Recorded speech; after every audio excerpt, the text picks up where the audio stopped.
విశ్వాసానికి అపవాది భయపడతాడు. ఆమేన్. విశ్వాసానికి సాధన సామ్రాజ్యాలు వణుకుతాయి. హల్లెలూయా.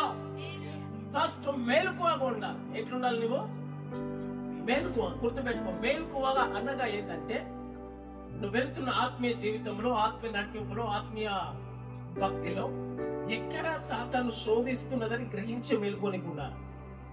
అర్థమవుతుందా? ఎవరి ద్వారా సాతాను శోధిస్తున్నా, ఎక్కడి నుండి ఏ పరిస్థితి వస్తుంది, ఎందుకు వస్తుంది, నేను ఎక్కడైనా జారిపోతున్నానా, నేను సాతానుకు సంబంధించినట్లుగా మాటల్లో, చూపుల్లో, నడకల్లో, ప్రవర్తనలో, క్రియల్లో మారిపోతున్నా అని నువ్వు మేలుకోగా గుర్తించుకున్న వాడు కూడా ఎట్లున్నా మేలుకోగా గుర్తించుకోవాలి. హల్లెలూయా.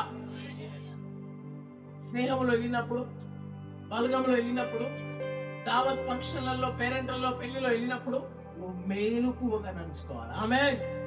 ఎట్లా నడుచుకోవాలా? మేలుకోవాలి. ఏది దేవునికి ఏమైనది, ఏది దేవునికి వ్యతిరేకమైనది, దేవునికి ఏది చేస్తే దేవుడు ఒప్పడో, నచ్చడో, మెచ్చడో అది చేయకూడదు. నేను ఎందుకనగా ఆయన రక్తంలో కడగబడిన వాడు. అది మేలుకోగా నువ్వు ఉండాలి. ఆమేన్. మేలుకోకపోతే ఏం చేస్తుంది తెలుసా?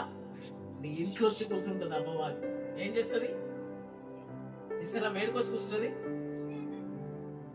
నువ్వు మేలుకోక ఆలోచించకుండా విశ్వాసాన్ని పాడు చేసుకునే విధంగా ప్రయత్నాలు చేస్తే, మేలుకోగా నువ్వు గమనించకుండా ఉంటే అపవాది నేరుగా నీటిలోకి వచ్చి నీటిలో కూర్చేసుకొని కూర్చుంటది.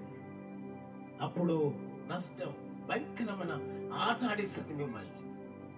అందుకే మేలుగా ఉండి ఏం చేయాలి? వాడిని గ్రహించాలి, ఎక్కడి నుండి వస్తున్నాడో వాడు. హల్లెలూయా.